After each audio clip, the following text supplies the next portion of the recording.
अस्सलाम वालेकुम। मोहम्मद सिटी मिठवर बाबा आला हमद सब हमद एहसान सारा अल्लाह रब्बुल आलमीन लाइ आहे, जेको जहाननि जो पालणहार आहे, रोज़ी ॾींदड़ आहे, रहम कंदड़ आहे। सब हमद एहसान सारा अल्लाह रब्बुल आलमीन लाइ आहे, जेको जहाननि जो पालणहार आहे, रोज़ी ॾींदड़, रहम कंदड़ आहे।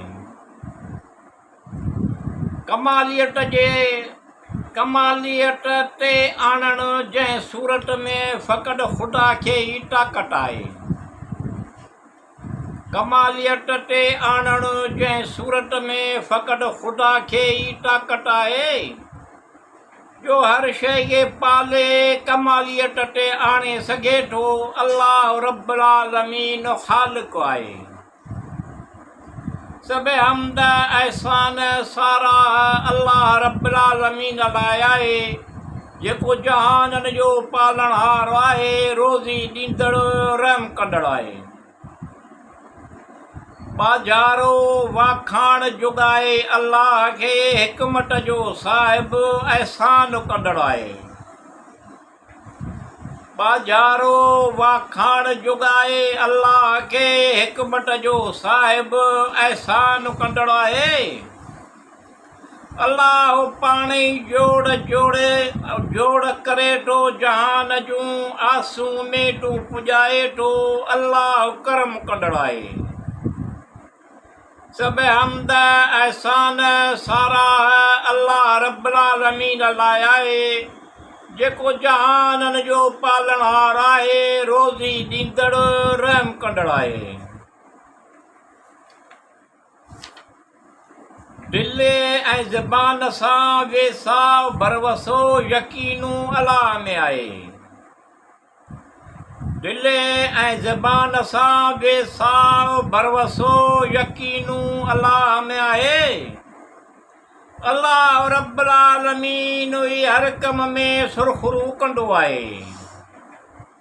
सब हमद एहसान सारा अल्लाह रब्बुल आलमीन लाइ आहे, जेको जहाननि जो पालणहार आहे, रोज़ी ॾींदड़, रहम कंदड़ आहे। वक़्त नसीब भाग क़िस्मत सब अल्लाह अल रहमान अल रहीम जा आहिनि। वक़्त नसीब भाग क़िस्मत सब अल्लाह अल रहमान अल रहीम जा आहिनि।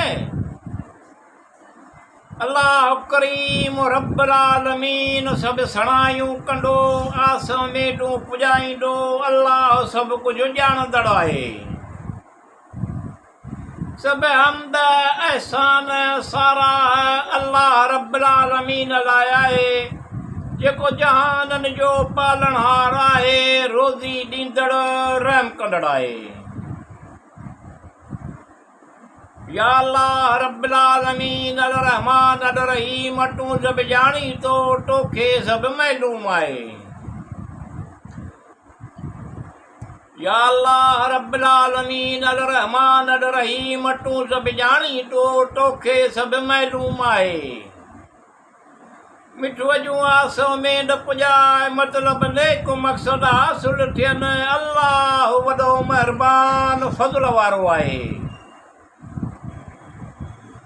सब हमद एहसान सारा अल्लाह रब्बुल आलमीन लाइ आहे, जेको जहाननि जो पालणहार आहे, रोज़ी ॾींदड़, रहम कंदड़ आहे।